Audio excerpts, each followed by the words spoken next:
Hey everybody, welcome to the Your Life Blueprint Sound Vibrations. I'm Gandharva. Please share the videos. Please contribute if you can. Thank you. Well, the scent of rose is in the air.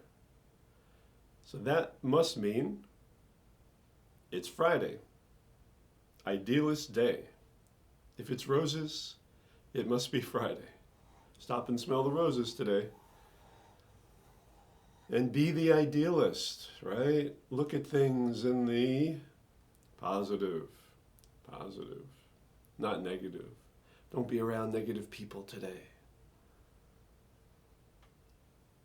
Stay positive. And who is Mr. Positive? The most positive person I know? The Dalai Lama. And I'll send out a big hello, Dalai, to him. And hello to all of the spiritual idealists out there, me included. All the positive thinking people,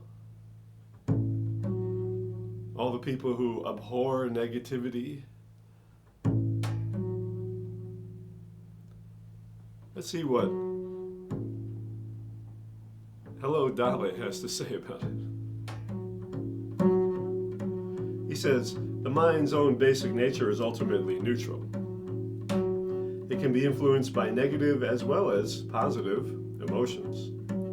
Take, for instance, those who have a short temper. When I was young, I was quite short-tempered. However, the mood never lasted for 24 hours. If negative emotions are in the very nature of our mind, then as long as the mind is functioning, the anger must remain. That, however, is not the case.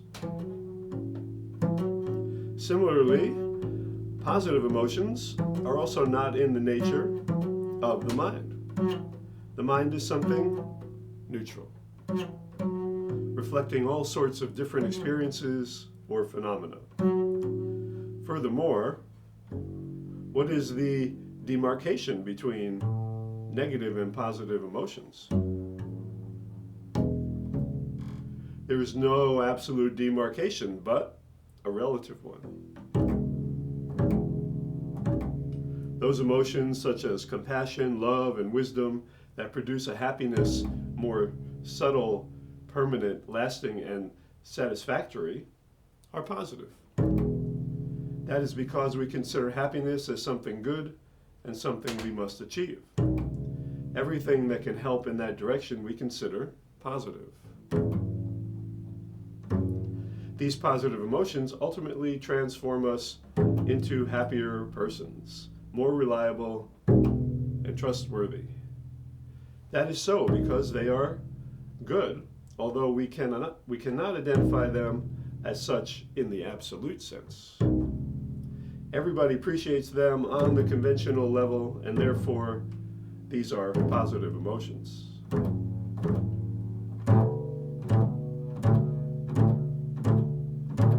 Although positive and negative emotions are both equally powerful, the negative emotions usually occur without much reason and are really just an emotion. If we objectively examine the value of anger, hatred, jealousy, doubt, suspicion, or fear, we see that there is no profound basis for such emotions. On the other hand, love, compassion, and forgiveness have more profound bases or reasons. From a Buddhist perspective, from a Buddhist viewpoint especially, those negative emotions are ultimately based on ignorance.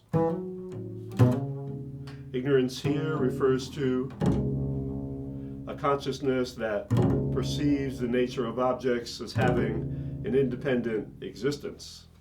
It is quite clear that when certain negative emotions develop, At that moment, the object we feel negatively toward appears as absolute, something 100% negative.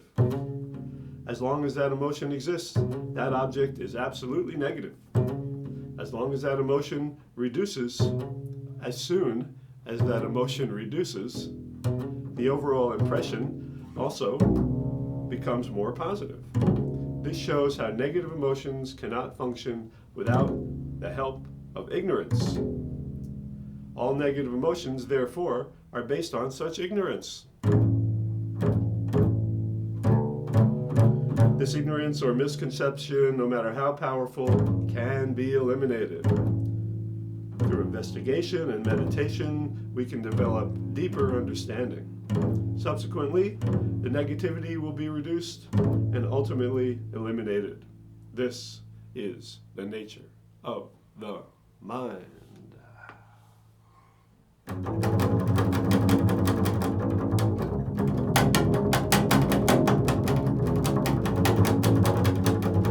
This is the nature of the mind.